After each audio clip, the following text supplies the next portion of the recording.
क्या एक सच्चा लीडर वही होता है जो लोगों को कंट्रोल करे, या वो जो खुद को संभाल कर दूसरों को रास्ता दिखाए?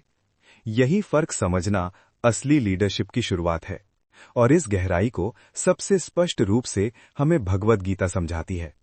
गीता सिर्फ धर्म या अध्यात्म की पुस्तक नहीं है, ये जीवन का मैनुअल है, और अगर ध्यान से देखा जाए तो ये एक अद्भुत लीडरशिप गाइड भी है। महाभारत के युद्ध में अर्जुन एक योद्धा थे, लेकिन उस क्षण वे एक कंफ्यूज्ड इंसान बन गए, निर्णय लेने की क्षमता खो बैठे। और वहीं कृष्ण एक सच्चे लीडर की तरह सामने आते हैं। वे अर्जुन को आदेश नहीं देते, वे उन्हें समझाते हैं, उनके भीतर क्लैरिटी लाते हैं। यही असली लीडरशिप है, लोगों को कंट्रोल करना नहीं, बल्कि उन्हें खुद से जोड़ना। गीता का एक अत्यंत महत्वपूर्ण श्लोक है, यद्यदाचरति श्रेष्ठस्तत्तदेव तेरो जनः सयत् प्रमाणम कुरुते लोकः तदनु वर्कते। अध्याय 3 श्लोक 22। अर्थ: श्रेष्ठ व्यक्ति जैसा आचरण करता है, दूसरे लोग भी वैसा ही अनुसरण करते हैं। अब इसे लीडरशिप से जोड़कर समझें। एक लीडर वही नहीं होता जो बोलता है, बल्कि वही होता है जो करके दिखाता है। अगर एक पिता अपने बच्चे से कहे कि फोन कम चलाओ, लेकिन खुद ही दिन भर मोबाइल में लगा रहे, तो बच्चा क्या सीखेगा? वो वही करेगा जो उसने देखा है। इसी तरह अगर एक टीचर खुद समय पर नहीं आता, तो वो अपने छात्रों को डिसिप्लिन कैसे सिखाएगा? यानी लीडरशिप का पहला नियम है, एग्जाम्पल बनो, एक्सपेक्टेशन नहीं। गीता हमें ये भी सिखाती है कि एक लीडर का मन स्थिर होना चाहिए, क्योंकि जो खुद ही हर परिस्थिति में घबरा जाए, वो दूसरों को कैसे संभालेगा? भगवान कृष्ण कहते हैं, दुःखेष्वनुद्विग्नमनाः सुखेषु विगतस्पृहः वीतराग भय क्रोधः स्थितधीर मुनिरुच्यते। अध्याय 2 श्लोक 56। अर्थ: जो व्यक्ति दुख में विचलित नहीं होता, सुख में आसक्त नहीं होता, वही स्थिर बुद्धि वाला है। अब सोचिए, अगर एक लीडर छोटी छोटी समस्याओं में पैनिक कर जाए तो उसकी टीम का क्या होगा? लेकिन अगर वही लीडर शांत रहता है, समझदारी से निर्णय लेता है, तो पूरी टीम को कॉन्फिडेंस मिलता है।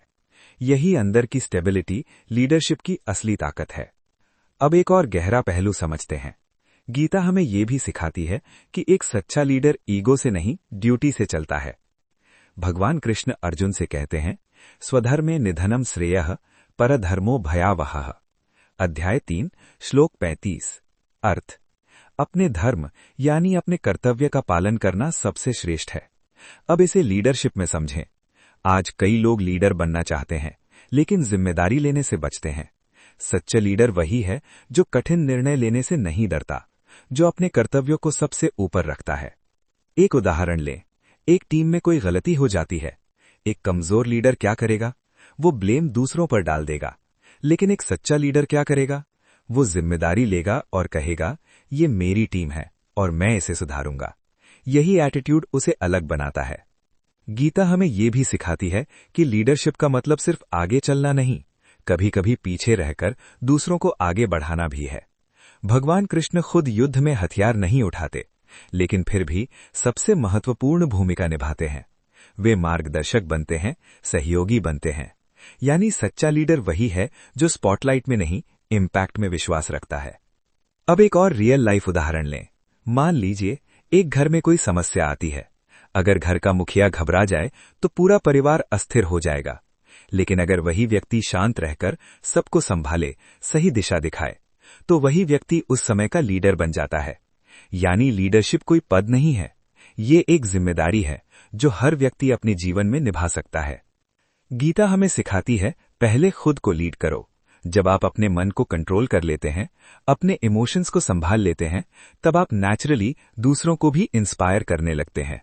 और यही असली लीडरशिप है, जो दबाव में टूटे नहीं, जो ईगो में अंधा ना हो, जो कर्तव्य से पीछे ना हटे, और जो हमेशा सही मार्ग पर चलने का साहस रखे। अगर आपको ऐसे ही गहरे और जीवन को दिशा देने वाले विचार पसंद आते हैं, तो चैनल को सब्सक्राइब जरूर करें, क्योंकि यहाँ हम सिर्फ नॉलेज नहीं, जीवन जीने की कला सीखते हैं।